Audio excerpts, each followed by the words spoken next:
विश्वविजेत्या T20 टीमच्या मुंबईकर खेळाडूंचा विधिमंडळात सत्कार। सूर्यकुमारच्या कॅचवरून रोहित शर्माची टोलेबाजी।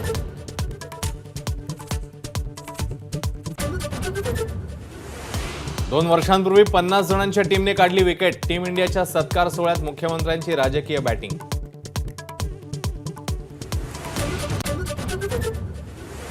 टीम इंडियाच्या विक्ट्री परेड दरम्यान उत्तम कामगिरी बजावल्याबद्दल मुंबई पोलिसांचं विधान भवनातही कौतुक।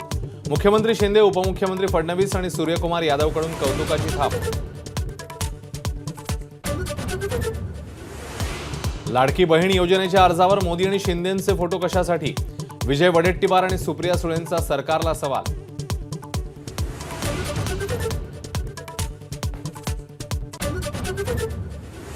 उपमुख्यमंत्री देवेंद्र फडणवीसांनी घेतली सरसंघचालक मोहन भागवतांची भेट। राज्याच्या राजकारणासह विविध विषयांवर चर्चा।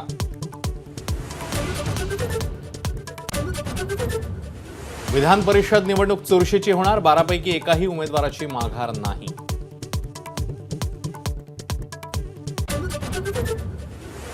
संभाजीनगरमधील भाजपचे नगरसेवक पदाधिकारी ठाकरे गटात प्रवेश करणार। माझाच्या बातमीनंतर भाजपत खळबळ। दानवे आणि सावेंकडून पक्ष न सोडण्याची विनंती।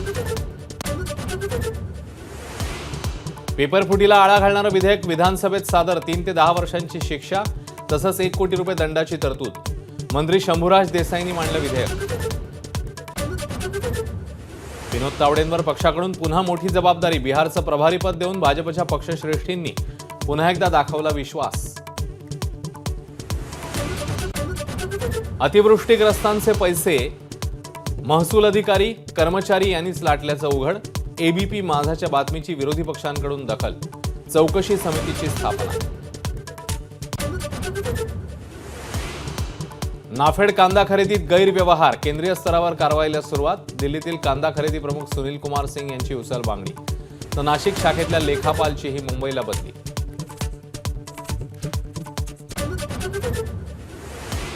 मुख्यमंत्री एकनाथ शिंदे माऊली आणि संत तुकाराम महाराजांच्या पालखी सोहळ्यात सहभागी होणार। 1 दिवस वारकऱ्यांसह करणार पायी वारी।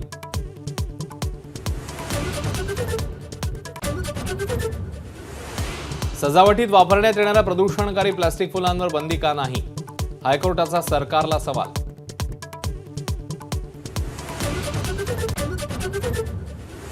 इंग्लंडमध्ये तब्बल 14 वर्षांनंतर सत्तांतर। लेबर पार्टीने जिंकल्या 412 जागा।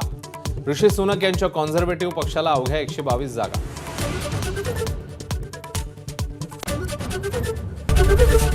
एबीपी माझा, उघडा डोळे बघा नीट।